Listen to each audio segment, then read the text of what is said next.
internet. Vídeos postados nas redes sociais por funcionários demitidos ou que pedem demissão viraram moda. Uma situação que pode ser constrangedora para trabalhadores e empresa. Nesse caso, fica a dúvida: o funcionário que postou o vídeo pode ser acionado na justiça? Eu sou Rafaela Vivas e a discussão em torno do assunto é um dos destaques do dia. Agora vamos aos demais. Supremo Tribunal Federal nega pedido de arquivamento de inquérito contra o prefeito do Rio de Janeiro, Eduardo Paes, e o deputado federal Pedro Paulo, do PSD Fluminense. Tribunal Superior Eleitoral inaugura hoje o Centro Integrado de Enfrentamento à Desinformação e Defesa da Democracia.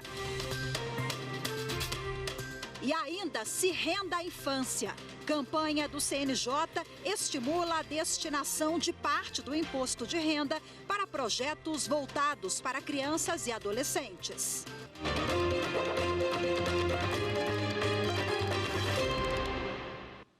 O Supremo Tribunal Federal negou o pedido de arquivamento de inquérito contra o prefeito do Rio de Janeiro, Eduardo Paes, e o deputado federal Pedro Paulo, do PSD Fluminense. Anderson Arcoverde tem as informações.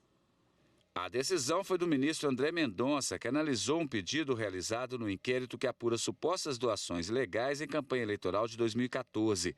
As denúncias foram feitas em delações premiadas de ex-executivos da Odebrecht. Ao pedir o arquivamento, a defesa alegou que o inquérito tramita desde 2017 e que a demora desrespeita a celeridade processual. O ministro André Mendonça explicou que o atraso nas investigações é consequência de inúmeros recursos apresentados pelas defesas, além da substituição do relator. Segundo o ministro, o STF não reconhece constrangimento ilegal quando a demora na tramitação do processo ocorre por especificidades da causa ou pela atuação da defesa. André Mendonça observou ainda que a Procuradoria-Geral da República apontou a necessidade de uma última prorrogação para elaborar o relatório final da investigação. O ministro deu mais 60 dias de prazo para a conclusão do caso. A terceira sessão do Superior Tribunal de Justiça definiu que o princípio da insignificância não pode ser aplicado quando o crime de descaminho é cometido novamente. Esse tipo de delito ocorre quando não há pagamento de imposto na entrada, saída ou no consumo de mercadorias. As informações com a repórter Jéssica Castro. O colegiado decidiu que não é possível aplicar o princípio da insignificância no crime de descaminho quando o acusado já foi processado pelo mesmo delito, ainda que os outros processos não estejam concluídos e seja qual for o valor dos tributos que deixaram de ser pagos. O advogado Vitor Quintieri explica como funciona a aplicação do princípio da insignificância. O princípio da insignificância, quando está presente, ele gera a chamada atipicidade material. Eu não posso considerar como um fato típico um determinado caso concreto porque não houve efetiva lesão ao bem jurídico tutelado. Mas os ministros deixaram em aberto a possibilidade de se aplicar a insignificância caso o julgador entenda que ela seja socialmente adequada para o caso.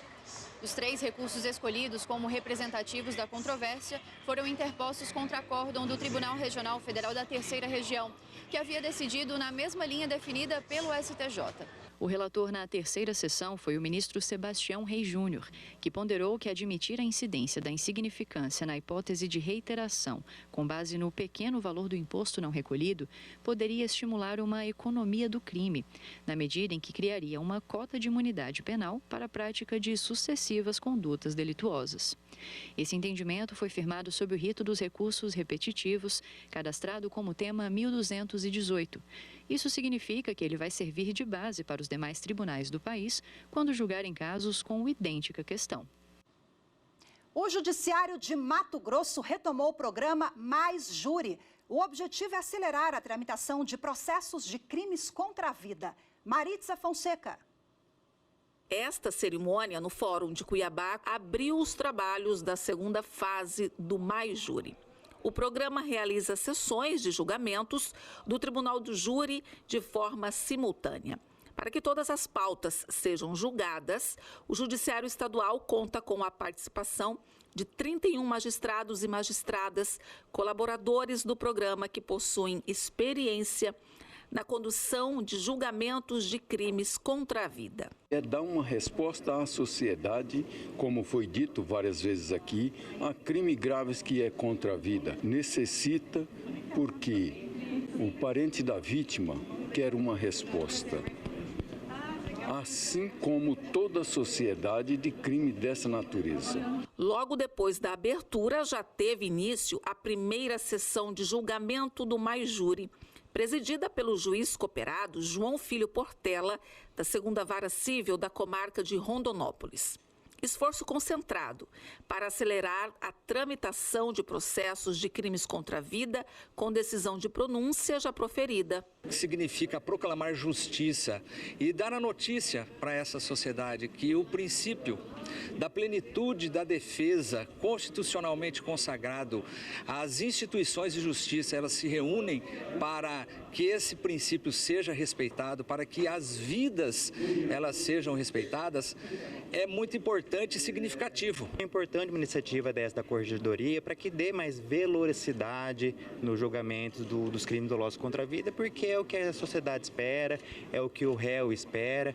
Enfim, a eficiência é um valor importante para a justiça e para a pacificação social. Na primeira fase, em 2023, foram realizadas 79 sessões do Tribunal do Júri, de outubro a dezembro, em Cuiabá. Para 2024, até junho deste ano, já estão pautadas 166 sessões de julgamentos. Isso representa muito porque nós temos que ter esse compromisso com a sociedade, sobretudo naqueles processos envolvendo feminicídios, onde as nossas mulheres elas são assassinadas dia após dia. Nós temos que dar essa resposta à sociedade. Vamos vencer o estoque de processos que nós temos hoje no estado todo, esperando pelo julgamento pelo Tribunal do Júri. A Justiça de São Paulo concedeu liminar que determina a matrícula de mais um estudante autodeclarado pardo na Universidade de São Paulo. Ele se inscreveu no vestibular pela reserva de vagas PPI, Preto Pardo Indígena, e foi aprovado para o curso de Engenharia de Produção. A entrada, porém, foi negada pela Comissão de Heteroidentificação da USP, que não reconheceu o aluno como pardo. Bom, esse é o segundo caso envolvendo estudantes nessa situação. A decisão do caso mais recente é provisória e foi assinada pelo juiz Márcio Ferraz Nunes, da 16ª Vara da Fazenda Pública de São Paulo. Segundo o magistrado, a matrícula deve ser reativada até que saia a decisão final do processo. A seguir, vamos falar sobre as implicações jurídicas que envolvem a nova moda nas redes sociais.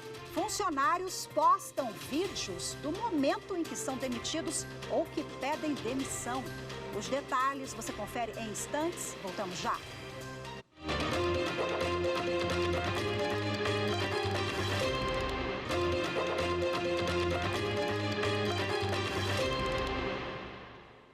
Uma nova moda nas redes sociais chama atenção para uma situação que muitas vezes pode ser constrangedora para empregados ou para o empregador. Trabalhadores têm postado vídeos do momento em que são demitidos ou que pedem demissão. A repórter Evne Araújo conta pra gente como é que isso funciona. A funcionária de uma empresa de tecnologia americana gravou o momento que estava sendo demitida e postou na rede social TikTok. O vídeo tem mais de 20 milhões de visualizações. O que chamou a atenção dos internautas foi a falta de justificativas claras para dispensá-la do trabalho. Neste outro vídeo, também no TikTok, outra jovem americana se grava pedindo demissão no alto-falante de uma loja. This company fires black associates for no reason. Com o sucesso dos vídeos, situações semelhantes também passaram a ocorrer no Brasil. Esta jovem de Piraju, no interior de São Paulo, também gravou o momento em que é comunicada da demissão. Nos próximos passos, e um dos primeiros passos que vai acontecer vai ser feito, o desligamento de alguns colaboradores aqui internamente. E hoje, eu vou compartilhar com você que a gente vai estar fazendo esse processo contínuo. Nessa tendência, há ainda os vídeos de quem pede demissão. A hashtag QuitTok, algo como se demitir no TikTok, tem mais de 50 milhões de visualizações na plataforma. As imagens mostram profissionais que compartilham o momento em que se demitem. Meu Deus, se a moda pega, né? Bom, para a gente falar sobre as implicações jurídicas que envolvem esse tema, eu recebo aqui no estúdio da TV Justiça o advogado que é especialista em direito do trabalho, Dr. Tiago Bonifácio. Boa tarde, seja muito bem-vindo. Muito obrigado, boa tarde. Doutor Tiago, nós acompanhamos nessa matéria, isso começou lá fora, parece que já virou quase que uma tendência aqui no Brasil, né? Quais são as implicações para esse empregador? Quais são os riscos ao publicar uma situação dessas? Excelente pergunta. Considerando que o direito do trabalho é uma área do direito extremamente versátil, a gente sempre se depara com novidades. E uma delas é o risco que o empregado tem de filmar dentro do seu direito, né, de fazer o uso da filmagem nas redes sociais. O que acaba ocasionando? É preciso que o nosso ouvinte entenda que essa avaliação ela é casuística, né, caso a caso. Mas se nós pudermos esclarecer algo que seria comum a todos, é o momento em que isso ocorre, tá? O uso dessa filmagem, ela depende muito das suas implicações no momento exato que ela ocorre. De que maneira? No momento em que se comunica a decisão e a modalidade que se decide dar a ruptura contratual, ou seja, se o aviso prévio do trabalhador será trabalhado ou indenizado. A depender do momento em que isso ocorra, essa filmagem, essa exposição poderá gerar consequências na ordem interna, ou seja, repercutindo naquele contrato de trabalho que ainda subsiste, ou na ordem externa, para muito além da relação trabalhista, com os desdobramentos na área civil e até mesmo na área penal. É claro que cada caso é um caso, mas a pessoa pode ser demitida ali por justa causa, por exemplo, se a empresa se sentir ofendida? Sim, sem sombra de dúvida. É necessário esclarecer que o conteúdo propagado é o que difere a medida que a empresa eventualmente se proponha a tomar. Então, tudo aquilo que objetive sair da relação interpartes, ou seja, do trabalhador e da empresa, e tende a generalizar aquela situação, pode ser sim vista como algo que vá para além do mero dissabor, né, gerando indenizações que inclusive já são tuteladas pelo STJ, salvo engano, na súmula 227, ou até mesmo na nossa CLT, que disciplina ali a questão da reparação por dano moral a partir do artigo 223. Então, fica muito a critério do empregado fazer o uso desse vídeo, mas de forma medida, nunca destemperada, senão ele pode ter sim essas sanções que vão para muito mais do que uma mera reparação de ordem pecuniária, né? Mas até pela reversão, como bem pontuado, da demissão, que originalmente era sem justa causa, para por justa causa. Doutor Tiago, falando em modas, né, de redes sociais, nós tivemos aí, hoje estamos tendo ainda uma moda, entre aspas, de publicações de dancinhas no TikTok ou em outras redes, né? Às vezes propostas pelo empregador, pela empresa, né? Ou por iniciativa dos trabalhadores mesmo. Como é que isso funciona? Até quando a dancinha é uma situação ali, uma brincadeira de trabalho, ou pode ser uma futura ação judicial? Vamos lá. Aqui é apenas uma pequena observação para que os nossos ouvintes também tenham ciência. Toda vez que nós temos esse tipo de implicação de filmagem de dancinhas ou algo do tipo em relação a demissões, muito se busca a reparação por meio do judiciário. Mas fica aqui um alerta aqui para aqueles que se sentirem lesados, sejam um empregador ou empregado, que possam buscar também vias alternativas. A depender da categoria profissional que nós estivermos falando do funcionário que faça essa conduta, nós podemos utilizar de mecanismos como ir até os órgãos de classe, a exemplo de advogados, médicos e arquitetos, e denunciá-los para que tenham represálias, né, dentro do que a lei prevê, em relação às sanções de até a suspensão do exercício profissional ou até mesmo sanções pecuniárias, que não necessariamente serão intermediadas ou resolvidas pelo judiciário, tá? Agora, diante desse breve parênteses, respondendo ao seu questionamento, Rafaela, o direito do trabalho é sempre pautado pelo bom senso, tá? Tudo aquilo que é exigido pelo empregador precisa estar compatível com a condição pessoal do trabalhador, mas também não pode atingir a boa honra, né? A fé subjetiva. Então, a partir do momento que essa dancinha acaba expondo ele a uma situação constrangedora, de novo, isso é revestido de um cunho subjetivo, a gente tem sim a possibilidade de reparar aquele trabalhador. Agora, de novo, isso é preciso ser avaliado caso a caso, para que a gente entenda se de fato aquilo ali gerou um mero constrangimento, um mero dissabor, ou é algo passivo de reparação e da tutela do Estado por meio do Poder Judiciário. Para finalizar rapidinho, já temos na avaliação do senhor leis suficientes para regulamentar essas questões todas que estão aparecendo, sobretudo nas redes sociais? Olha, sendo o mais transparente possível, é difícil dizer que o direito consiga suprir as demandas e as necessidades da nossa sociedade, sobretudo no direito do trabalho, que é tão volátil, tão dinâmico. Então, existe sim um regramento mínimo que norteia todo o Poder Judiciário para fins de solução desses conflitos, mas na minha avaliação ainda está muito aquém daquilo que deveria ser. Então, eu acho que a gente tem muito ainda o que caminhar, especialmente nessa área de relações interpessoais, filmagem de demissões e eventuais reparações da ordem moral, da ordem ética, ou enfim, até mesmo com desdobramentos da área penal. Acho que a nossa lei ainda precisa muito evoluir nesse sentido. Maravilha, doutor Tiago Kunert Bonifácio, muito obrigada pela sua participação. Boa tarde, até a próxima. Eu que agradeço, é sempre um prazer estar aqui com vocês. A seguir, Se Renda à Infância. Campanha do CNJ estimula a destinação de parte do imposto de renda para projetos voltados para crianças e adolescentes. As informações em instantes, voltamos já.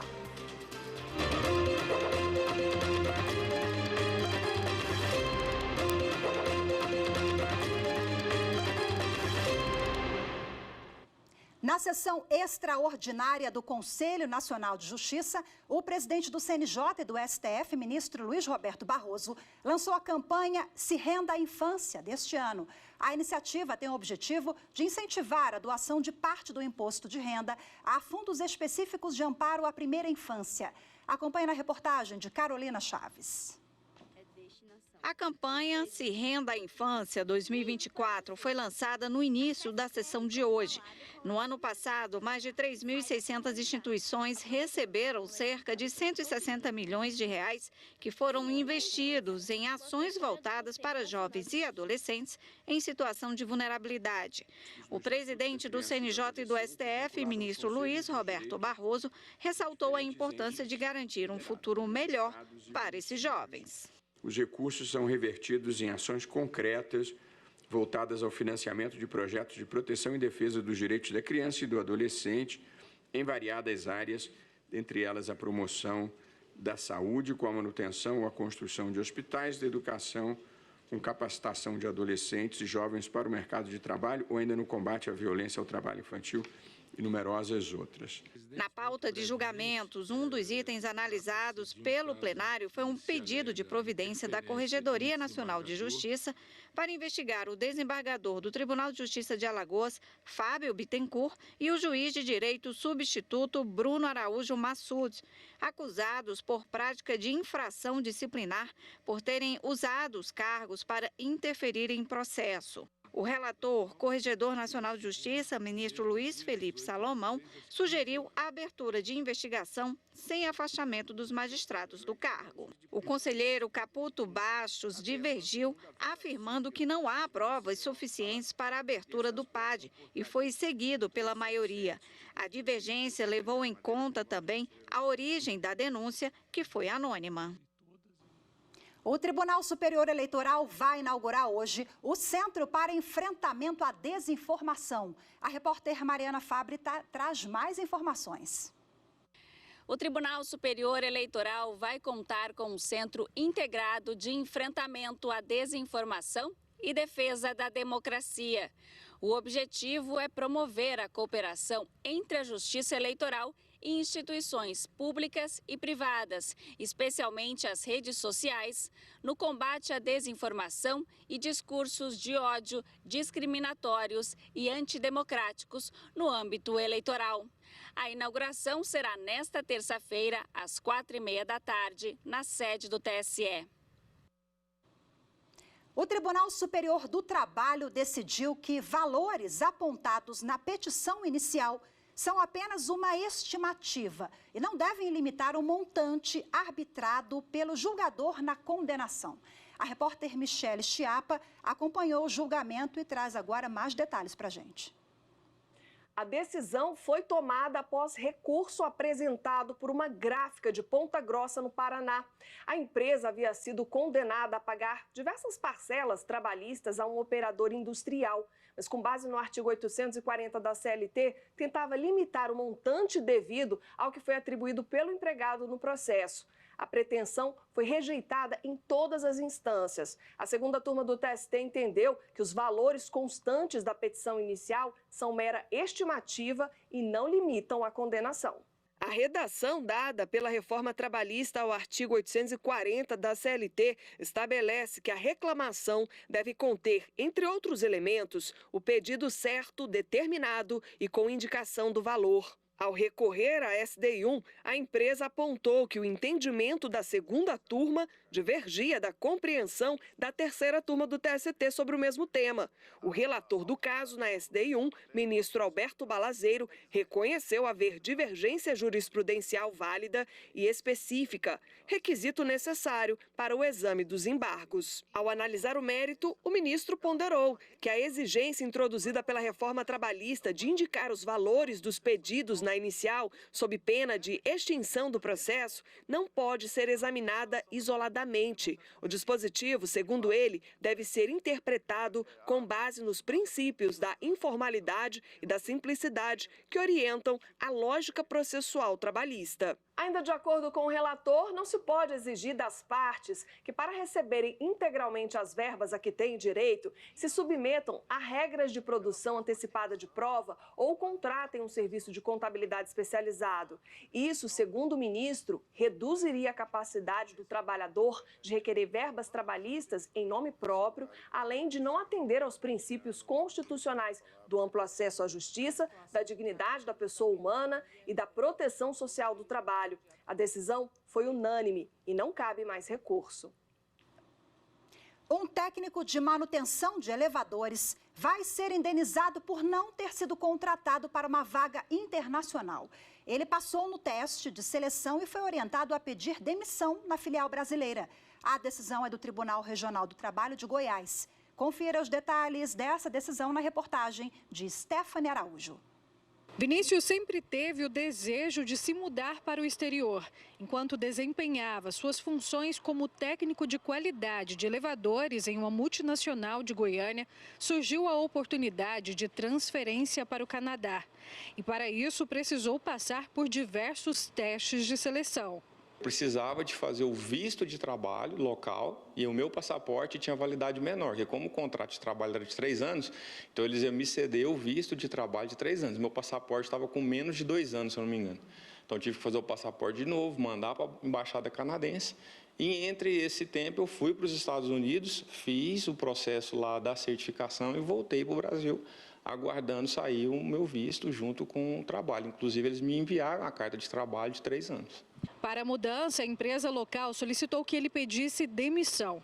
Mas quando estava tudo pronto para a transferência, ele foi comunicado que não haveria mais o posto de trabalho no Canadá. A vaga foi encerrada lá e vai ter algumas mudanças. E aí eu já fiquei meio assustado, assim, até porque já tinha desfeito de algumas coisas aqui, vendido o carro, né? O trabalhador que até então estava com tudo pronto para mudar para o Canadá acabou ficando sem a nova vaga e sem o emprego já desempenhado aqui no estado de Goiás. Pela frustração da expectativa de mudança de posto, ele recorreu à justiça por danos morais e materiais. Segundo a advogada Roberta Queiroz, a decisão na Justiça do Trabalho a respeito do caso é de que Vinícius seja indenizado em R$150 mil por danos morais e materiais. Ele chegou a ter um prejuízo de ordem pessoal, terminou o relacionamento, os amigos fizeram festas de despedida, então ele passou por um constrangimento até perante a sociedade, né? Que ele falou, tô mudando e de repente não tinha mais a vaga. O dano material dele atualmente está arbitrado em R$100 mil, porém a gente ainda tenta reverter para um valor um pouco maior. Por quê? No caso dele, chegou a ter um contrato assinado e o contrato previa pagamento anual de $70 mil e era previsto 3 anos de contratação. A advogada alerta que é direito do trabalhador recorrer à justiça em casos como este. A multinacional alegou que não seria responsável nem pela oferta de emprego, nem pelo preenchimento da vaga, uma vez que o posto de trabalho era em outro país, com base em legislação própria, totalmente diversa da brasileira. Após o abalo emocional que a frustração gerou com a ausência da vaga, hoje ele está satisfeito com o resultado obtido na Justiça. A gente analisou dentro do que foi juntado as provas, a gente conseguiu, como eu demorei um pouco, né? E foi juntado as provas muito em cima da hora, de acordo, acredito que foi justo sim. E a gente fica por aqui. Muito obrigada pela sua companhia. Uma ótima tarde. Até amanhã. Tchau, tchau.